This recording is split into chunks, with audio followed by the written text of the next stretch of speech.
इस वक्त हमारे साथ वीरगंज से अनिल तिवारी जी मौजूद हैं। थोड़ा सा ग्राउंड जीरो की भी रिपोर्ट देख लेते हैं। हालांकि जो प्रदर्शन हो रहा है वहां तक तो पहुंचना बहुत मुश्किल है। तो अनिल जी, इस वक्त क्या अपडेट सामने आ रही है और ये जो प्रदर्शन है वो काठमांडू में कहां कहां फैल चुका है ये आग? पूरा काठमांडू ही नहीं, पूरा देश भर में, नेपाल भर में लॉ एंड ऑर्डर दिन प्रतिदिन क्रमशः एकदम शिथिल होते जा रहा है और प्रदर्शन एकदम उग्र होते जा रहा है।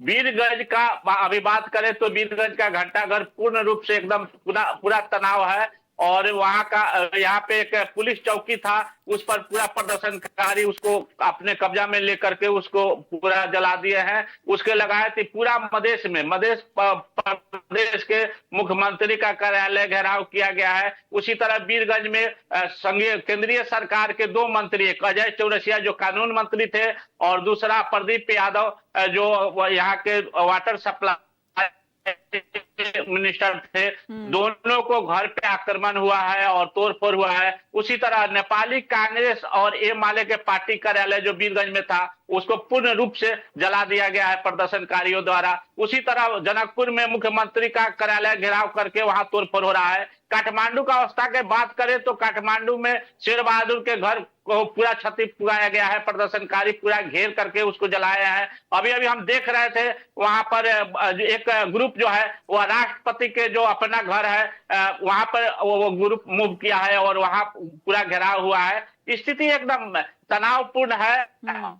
और हम थोड़ा देर पहले जब घंटाघर में एकदम स्थिति बहुत तनाव था तो वहां पे जो सशस्त्र प्रहरी जो है एपीएफ जो बोलते हैं उसके पर कंटिन्यूअस ऊपर से निर्देशन आ रहा था कि बैक फुट पर हो जाओ लेकिन गोली नहीं चलाओ। गोली चलाने के लिए आज पुलिस परहेज कर रही है और सकबर ये लोग कोशिश कर रहा है कि आज प्रदर्शनकारियों के तरफ कोई जनधन का क्षति नहीं हो या कोई युवा नहीं मरे। इस तरह स्थिति पूरा मधेश का बात करिएगा या तराई का बात करिएगा तो पूरा जैसे वीरगंज हुआ, उसी तरह गौर हुआ, बारा जिला हुआ, जनकपुर हुआ, जलेश्वर हुआ, हाईवे में भी हर एक माने जो छोटे छोटे शहर हैं, बाजार है, कस्बे हैं, सब जगह प्रदर्शन हो रहा है। और आज के प्रदर्शन में बहुत आक्रोश है।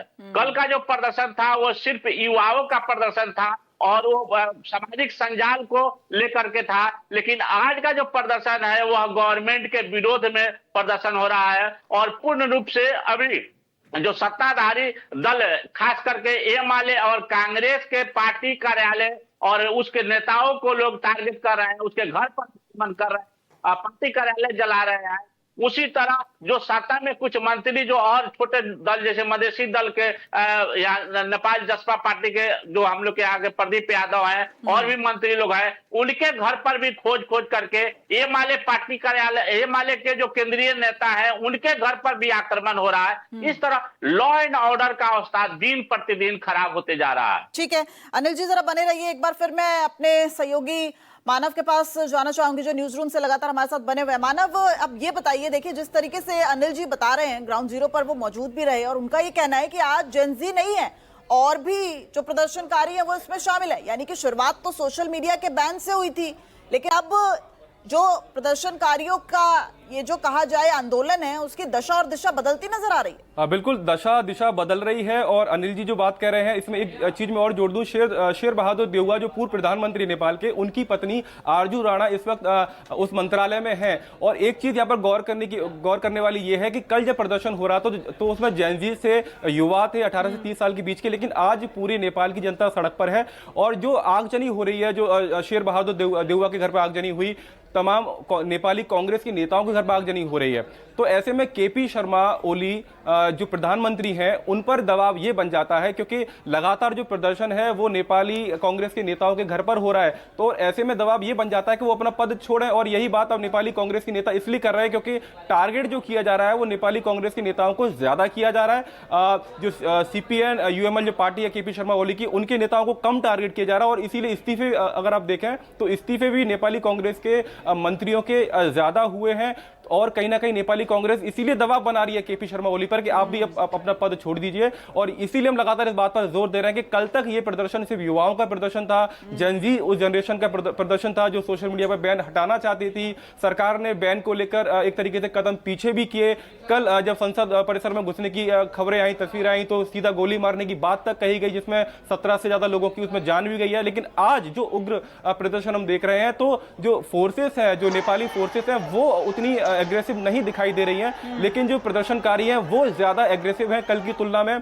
कल बैनर पोस्टर लेकर वो जरूर शुरुआत में दिखाई दिए, बाद में कई 3 से 4 जगह पर हमने आगजनी देखी, रबर बुलेट चलाए गए, गोलियां चलाई गई पुलिस की तरफ से, फोर्सेस की तरफ से, नेपाली सेना की तरफ से। लेकिन आज हम देख रहे हैं कि सुबह से ही 9 से 10 ऐसे हॉटस्पॉट्स हैं नेपाल में, काठमांडू की राजधानी काठमांडू में, कि जहां पर लगातार आगजनी हो रही है, सरकारी संपत्ति को नुकसान पहुंचाया जा रहा है। और अभी तक जो संपत्ति को नुकसान युवा पहुंचा रहे थे, लेकिन अब इसमें बाकी जो नेपाली नागरिक हैं वो भी इसमें शामिल होते हुए दिखाई दे रहे हैं। और करप्शन को लेकर, भ्रष्टाचार को लेकर एक बड़ी उनकी मांग है कि, और एक नारा भी मैं अभी देख रहा था कुछ मीडिया रिपोर्ट्स, उसमें केपी शर्मा ओली के नाम का जिक्र करके कि केपी चोर गद्दी छोड़, ये नारा नेपाली भाषा में वहां पर जो नागरिक हैं वो लगाते हुए सुबह से दिखाई दे रहे हैं। यानी सोशल मीडिया बैन को लेकर जो नारे कल तक हम देख रहे थे, अब वो केपी शर्मा ओली को गद्दी से हटाने के नारे के रूप में तब्दील हो चुके हैं। दिव्या, बिल्कुल, जो सोशल मीडिया बैन से प्रदर्शन शुरू हुआ था कि सोशल मीडिया बैन जो है उसको हटाया जाए, अब वो नेपाल सरकार के खिलाफ होता जा रहा है। और मानव, आप बने रहिए, साथ ही साथ अनिल तिवारी जी आप भी हमारे साथ बने रहिए जो ग्राउंड जीरो से मौजूद है। लेकिन आपको इससे पहले सुनवा देते हैं प्रदर्शनकारी इस वक्त क्या कह रहे हैं, उनकी प्रतिक्रियाएं भी सामने आ चुकी हैं, आपको सुनवा देते हैं। हमें करप्शन रोकना है हमको, और भ्रष्टाचार रोकना है, और ये हो गया ना, ये इसको बाइकआउट। अब यंग जेनरेशन को राज्य छोड़ देना है, छोड़ दो, छोड़ दो। अब यंग आएगा, हाँ, उसको सब काम काज यही नेपाल में करना पड़ेगा, करने का वातावरण दिए।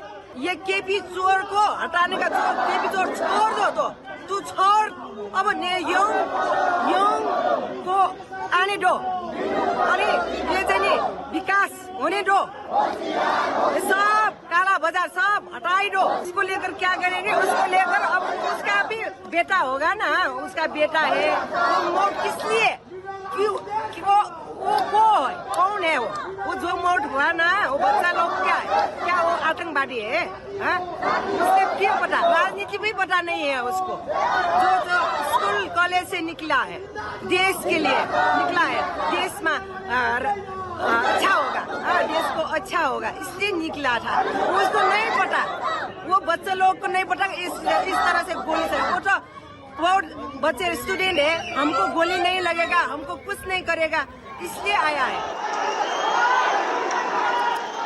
तो देखिए, प्रदर्शनकारी जो है वो अपनी मांग पर डटे हुए नजर आ रहे हैं। लगातार ये तस्वीरें भी सामने आ रही हैं, पूरी तरीके से इस वक्त नेपाल जो है वो जल रहा है और प्रदर्शनकारी अपनी मांग पर अड़े हुए हैं। इस बार जो प्रदर्शन है और प्रदर्शनकारियों की मांग है वो नेपाल सरकार के खिलाफ है। नेपाल के प्रधानमंत्री इस्तीफा दे, ये लगातार मांग कर रहे हैं।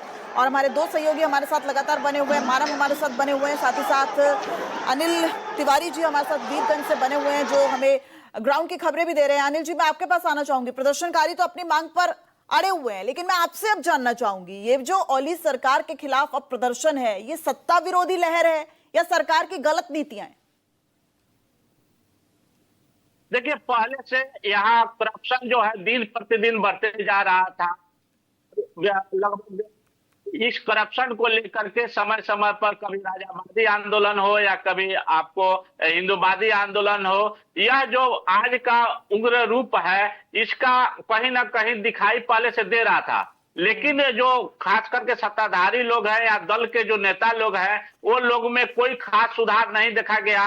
और जो करप्शन दिन प्रतिदिन नेपाल में बढ़ते रहा और क्रमशः वो बढ़ते रहा, उसके चलते एक जनता में, युवाओं में बहुत ज्यादा उबाल आने लगा।